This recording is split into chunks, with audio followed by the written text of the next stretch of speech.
매일 성경과 함께하는 지구촌 아침 묵상입니다. 8월 12일 오늘의 말씀은 스가랴 7장 1절에서 14절입니다. 다리오 왕 제4년 9째 달 곧 기슬레월 4일에 여호와의 말씀이 스가랴에게 임하니라.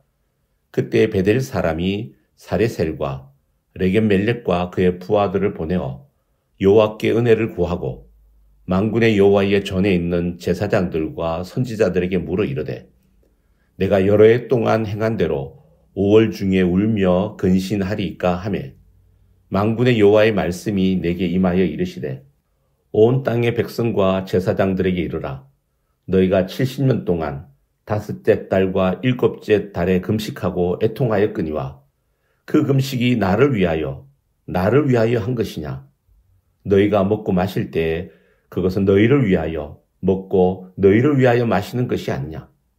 예루살렘과 사면 성읍의 백성이 평온히 거주하며 남방과 평원의 사람이 거주할 때 여호와가 옛 선지자들을 통하여 외친 말씀이 있지 아니하냐 하시니라.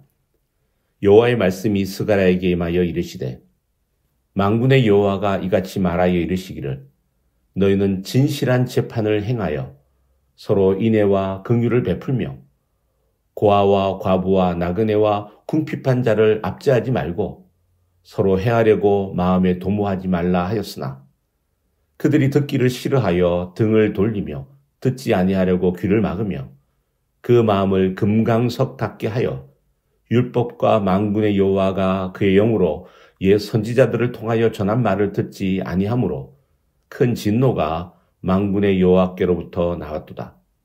내가 불러도 그들이 듣지 아니한 것처럼 그들이 불러도 내가 듣지 아니하리라. 만군의 여호와가 말하였느니라. 내가 그들을 바람으로 불어 알지 못하던 여러 나라에 흩었느니라. 그 후에 이 땅이 황폐하여 오고 가는 사람이 없었나니 이는 그들이 아름다운 땅을 황폐하게 하였음이니라 하시니라. 하나님은 스가랴 선지자에게 총 8개의 환상을 보여주셨습니다. 이 모든 환상들은 이스라엘 백성들에게 주시는 희망과 위로 그리고 미래의 영광스러운 약속들이었습니다. 그런데 7장에 이르러 갑자기 분위기가 바뀝니다. 환상의 세계에서 현실의 세계로, 미래의 약속에서 현재의 삶으로 초점이 이동합니다. 성전 재건이 한창 진행되는 가운데 베델 사람들이 제사장들과 선지자들에게 사람을 보내어 질문합니다. 우리가 70년간 지속해온 이 금식을 계속해야 합니까? 이것은 그들의 신앙 상태를 드러내는 중요한 영적인 질문이었습니다. 이 질문을 한 사람도 아마도 이제 성전이 재건되고 있으니 금식을 그만해도 된다는 답을 기대했을 것입니다. 하지만 하나님께서 주신 답변은 그들의 예상과 전혀 달랐습니다. 하나님은 금식에 대한 직접적인 답변 대신 그들이 가진 신앙의 동기와 삶의 태도를 날카롭게 지적하셨습니다.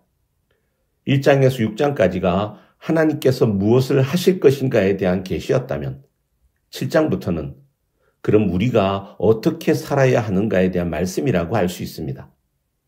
오늘의 본문을 통해 하나님께서 주시는 3가지 영적인 메시지를 발견하고자 합니다. 첫째로는 형식보다 마음이 중요합니다.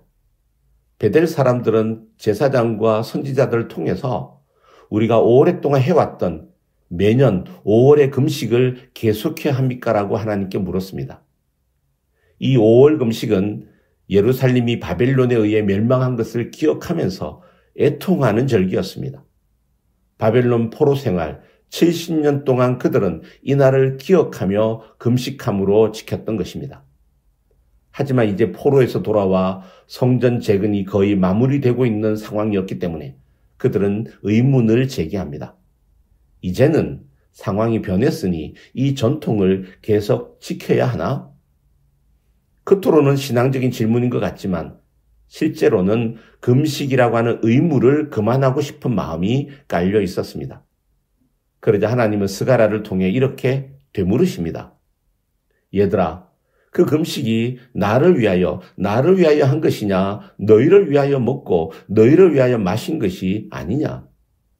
다시 말해 그들의 금식은 하나님을 기쁘시게 하기 위함이 아니라 자기들의 만족과 관섭 그리고 체면을 위한 것이었으며 평상시에 자기 배를 위해 먹고 마셨던 것처럼 금식할 때도 자기 의와 만족을 위해 하고 있었던 형식주의를 지적하신 것입니다. 그들이 처음 금식을 시작했을 당시에는 진심이었을지도 모릅니다. 그러나 70년 동안 습관처럼 반복하면서 왜 하는지보다는 그냥 남들이 하니까 하는 일이 되었던 것입니다. 둘째로는 제사보다 순종이 중요합니다. 하나님은 7절 이하에서 과거의 선지자들을 통해서 여러 번 말씀하신 그 내용을 다시 상기시키십니다. 왜냐하면 바벨론 포로에서 돌아온 이후에도 여전히 그들은 과거에 가졌던 잘못된 신앙에 머물러 있었기 때문입니다. 겉으로는 절기와 제사를 지켰지만 서로를 사랑하는 인애와 긍휼이 없었고 과부와 고아와 나그네와 압제당하는 사회적인 약자들에 대한 배려가 없었습니다. 여기서 제사는 오늘날로 말하면 기도와 찬양, 헌신과 봉사를 포함한 하나님께 드리는 모든 예배를 말합니다. 그러나 우리가 하나님께 예배를 드리는 이유는 하나님을 높이며 그 하나님의 말씀에 순종하기 위해서입니다. 하나님의 이스라엘 백성들이 하나님께 드리는 제사를 통해서 공의롭고 정직한 재판을 하고 서로에 대한 사랑과 자비를 행하고 약자들을 보호하며 선한 마음으로 살아가기를 원하셨습니다. 하지만 이스라엘 백성들은 여전히 형식만 남은 제사를 드렸고 제사보다 순종이 중요하다고 하시는 하나님의 말씀을 그들은 잊고 있었던 것입니다. 셋째로는 불순종의 결과를 잊지 말아야 합니다. 11절 이하에는 과거 이스라엘 백성이 영적으로 타락했던 과정을 3단계로 말씀하고 있습니다. 1단계는 듣기를 싫어하며 등을 돌리는 것입니다. 듣기를 싫어한다라는 것은 실수로 말씀을 놓친 것이 아니라 의도적으로 듣지 않겠다는 강한 의지를 말합니다. 등을 돌린다라는 것은 왕이나 권위자에 대한 극도의 무례함을 나타내는 행동입니다. 이것은 하나님의 권위와 주권을 거부하는 태도입니다. 2단계는 듣지 아니하려고 귀를 막는 것입니다. 1단계가 소극적이라면 2단계는 적극적인 거부입니다. 하나님의 음성 자체를 완전히 차단하려는 의도입니다. 현대인들은 자신이 듣고 싶은 것만 들으려고 합니다. 축복의 말씀은 좋아도 회개와 순종을 요구하는 말씀은 의도적으로 거부합니다. 3단계는 그 마음을 금강석 같게 하는 것입니다. 금강석은 가장 단단한 물질입니다. 그 어떤 것으로도 깨어지지 않는 완고함을 상징합니다. 이것은 바로의 마음과 같이 회개의 가능성마저 차단합니다. 결국 이스라엘 백성들은 하나님께서 끊임없이 보내었던 그 많은 선지자들의 경고에도 불구하고 심판을 자초하였습니다. 그래서 13절에서 하나님은 바람을 불어 그들을 여러 나라로 흩어버리시고 이스라엘을 황폐하게 하셨습니다. 사랑하는 성도 여러분, 자칫하면 우리의 신앙도 마음이 없는 형식에 빠질 위험이 큽니다. 찬양을 부르지만 입술만 움직이고 기도를 하지만 습관적인 문장을 열거하고 몸은 예배당에 있지만 마음은 세상에 있을 수 있습니다.